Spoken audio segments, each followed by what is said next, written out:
Hi everyone, welcome back to my YouTube channel. So today I'm going to be doing a second trimester recap and everything that I experienced during my second trimester. I have some notes on my phone that I'll be looking at. So the second trimester is from 14 weeks to 27 weeks, but I'm going to talk about a few things like from 12 weeks and then a little bit over 27 weeks as well. But I will say the second trimester is definitely the best trimester, as you probably heard a lot of people say that. It's definitely true because during the first trimester you are so I was so tired. I experienced horrible nausea and it was just not a good time. But during the second trimester it definitely got a lot better. I did experience nausea sometimes, but it was usually because if I was taking my vitamins and I hadn't eaten like recently. Like I have to eat within the hour I take my vitamins or else I would get sick. Now it's not so bad. I mean, even now sometimes. So I always just try to make sure I eat before I take any of my vitamins, but I think that can happen to anyone even if they're not pregnant. I never experienced it, but that was the only time that I really got sick. So that was definitely really nice to feel better. I had more energy during the first trimester. It wasn't really working out because I was so tired and I just felt sick. So then during the second one, I was able to establish more of a workout routine and work out about 4 to 5 times a week and go on walks. I think it's helped so much as I've gotten further along, because I know a few people who are currently pregnant and I've always like just seen videos and stuff, people on social media, and they talk about how uncomfortable they are and how much pain they're in. And honestly, like right now I just turned 31 weeks and I don't experience any discomfort. I actually feel really good. The only thing now is that I am starting to get a little tired, you know, as more time goes on I am starting to get a little bit tired, but besides that I feel really good. I have like, I don't know, I don't really have any symptoms right now. The only main symptom is like I can really feel him moving, which is very creepy but beautiful, I guess, but just really weird. So around about 12 or 13 weeks, I did experience some bleeding, and it was kind of scary because I've heard people talk about spotting, but this was like full-on bleeding, bright red. So I was really scared that, you know, I was losing the baby, and it was scary because I just told my whole family. Thought I was kind of in that safe zone now, but that happened. So I had to go to the hospital and it turned out everything was fine. They couldn't figure out why I was bleeding or what was causing it. They said it could be because the placenta is starting to attach, or something with the placenta. It's starting to take over or do something like that. So sometimes people experience bleeding during that time. But I had an ultrasound that day, everything was fine. I had another ultrasound the next day and the lady said she has no idea why I was bleeding. So that was good, but it was really scary at the time. Another scary thing that has happened during my second trimester is that I've been having high blood pressure, and high blood pressure does run in my family, but I mean, I've always had elevated but was never too bad. And during the first trimester my blood pressure was actually low, and then it kept kind of rising. So they think that I've always had like elevated blood pressure but nothing too serious, and then pregnancy kind of has just made it worse. The good thing is that it's not crazy high, like where I need to be on medication or anything like that, so I'm really grateful for that. The only thing is that I do have to see a high-risk doctor since it's considered high risk. The one thing that's really weird though is when I'm at home, it is elevated. It's not crazy high, but as soon as I go to the doctors, it spikes up. They still have to treat you like a high-risk patient because it can still cause issues. So because of that, I will probably have to have the baby between, like he said, 38 to 39 weeks, and that's if it stays the same. If it continues to get worse, it might have to be sooner. So every week that passes by, I'm so grateful that, you know, he can still be cooking, and I really hope I can make it to 37, 38 weeks so we can avoid the NICU. I'm really scared about that because I was in the NICU, my brother was in the NICU, my mom didn't have high blood pressure, but her body likes to give birth early, I guess. She had preeclampsia with me, which really, really scares me because I know high blood pressure can like bring on preeclampsia, so I'm praying that I don't get that. I've been taking baby aspirin since like 12 weeks, So hopefully that helps, and I don't get it, I'm praying. But I do feel good now that I'm in the 30 weeks. Like if something were to happen, the baby's chances of being okay is much higher than they were, so I'm really grateful for that. My goal next is 35 weeks. You know, I feel like when you're pregnant you have to make little goals, and then you know you can breathe a little. So my next goal is definitely 35 weeks, and then hopefully like 37, 38. The next thing in the trimester is the anatomy scan. I was definitely nervous about this because I feel like everyone is. You just want to make sure that everything's okay and that your baby's growing properly. And thankfully everything was okay. They didn't see any issues, which I'm so thankful for. I'm so grateful for. I was really nervous about that, but everything turned out to be okay. People say that it's really long. It was only about like 20 minutes for me.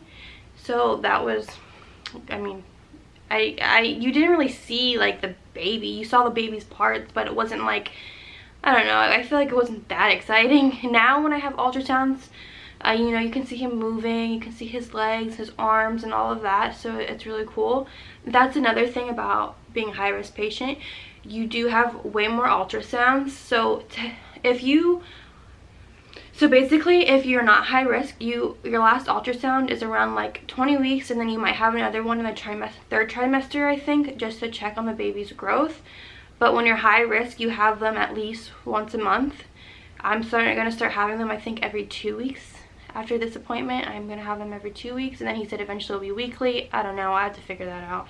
But I do like that you see the doctor more, you get more ultrasounds. It makes me feel more safe. Even if I wasn't high risk, it makes me feel safe, because if there was anything going on, like, they would see it right away, and it just makes me feel better. It makes me just be able to relax a little more about it.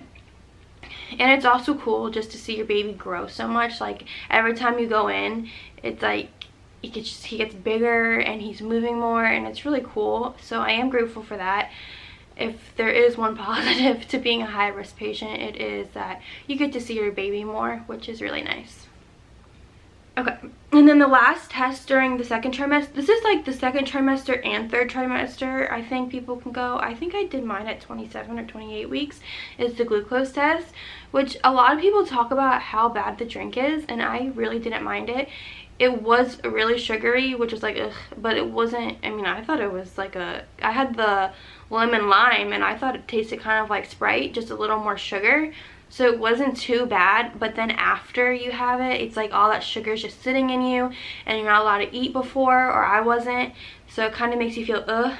But the crazy thing about my glucose test was when I was on the way to the doctor's, I was almost there, and they called me and they said, oh, the ladies who take your blood, they're not here today. They've had an emergency, so we're going to have to reschedule it. And I was like, seriously? I just had this drink. I already don't feel too well. And they're like, well, just come in so the doctor can still see you. You can still have your appointment. As I was leaving, they had a nurse come in, so she was able to do it, which was really nice. Like, we literally did it at the, I think it was 1 hour mark. Yeah, we did it right at the 1 hour mark. So that was good. I didn't have to retake it. And then thankfully I passed that as well. As you can see, I keep saying thankfully because I'm just so thankful when anything goes right, because I have a lot of anxiety about health and pregnancy. So I'm always just thankful when things go right. But yeah, I did pass. I wasn't even close to not passing, which was great. I was scared of it, even though like I eat healthy. I know that it has more to do with how your placenta goes with your body, reacts to your body, or your body reacts to the placenta. So it's not really that much about what you eat and your weight and if you work out or not. So I was nervous about that, but I passed, which was good. So some of my symptoms, like I said, there hasn't been a lot of symptoms, which has been nice. The only thing is like you're just getting bigger and you're gaining more weight, which is really difficult to see. For me at least, like I've always been into working out and stuff and trying to be in shape. So just seeing that weight come on has been hard, but I know I can get back into shape after I have the baby, and it's all for a good purpose, and it will all be worth it once he's here. Another symptom would be my boobs are huge. Like, I swear, probably 10 pounds, where I've gained probably like 10 pounds in my boobs. It's crazy. I've never had boobs. I mean, I've had boobs, but I've never had big boobs or anything like that, and now they are huge. So I'm like, I wonder if they're gonna go down after I stop I want to breastfeed, so I wonder if they'll go down after, or if this is my new look. I mean, I don't hate it. It is nice to have some boobs, but I don't know. I would say the last symptom would be insomnia. I have no idea. The last symptom I would say would be insomnia. I feel like I experienced this in the first trimester too, but in the second trimester it has been so bad. Like, I can't fall asleep until like 1 in the morning. I'll wake up at 3, I'll wake up at 5, then I'll wake up for the day at like 7 or 8. But once you wake up, it is so hard to fall asleep. So if I go to sleep at 1 and then I wake up at 3, it takes me an hour to fall asleep. So by the time I'm asleep, it's 2 in the morning and I sleep for an hour, which I guess that's just your body kind of preparing you for having a newborn and waking up all the time with him. So I guess I mean, it's preparing me, but I would like to get my sleep before he gets here, but I don't know. It's fine, I guess. It's whatever. I'm just tired all the time, and I always want a matcha, but it's fine. And that's the thing, like, you're tired. I'm always tired during the day, even at night. It's just that you can't fall asleep. I feel like it's just, as more time goes on, you know, it's harder to get more comfortable. You have to pee all the time. I'm always like hungry. Now that I'm in the 3rd trimester, which I'll probably do another video about, I'm always hungry. So when I do wake up in those time periods, I really want something to eat, and I'm starving, and I can't go back to sleep unless I eat something. It's like a whole thing. It's a lot, but I'm so excited to become a mom. I'm so excited to meet my baby, and it's crazy how fast time is going. I mean, he's gonna be here so soon. It's crazy. And I'm honestly really scared about giving birth. And I pray that everything goes well. And I pray that, you know, we can avoid the NICU and that he can come at a good time when he's ready and when it's safe. And yeah, I just really am excited to meet him. It's kind of crazy because, I don't know, like, I feel him all the time. And, you know, I see him on the ultrasound thing. But it's just like, I don't know, it hasn't hit me that I'm gonna have a baby. So yeah, so that's basically all of my symptoms that I've experienced during the 2nd trimester. If you like this video, please make sure to give it a like and subscribe if you would like to see more, and comment down below what other videos you would like to see, whether they have to do with cooking videos, health videos, or pregnancy. Just let me know down below. Thank you so much for watching. Bye.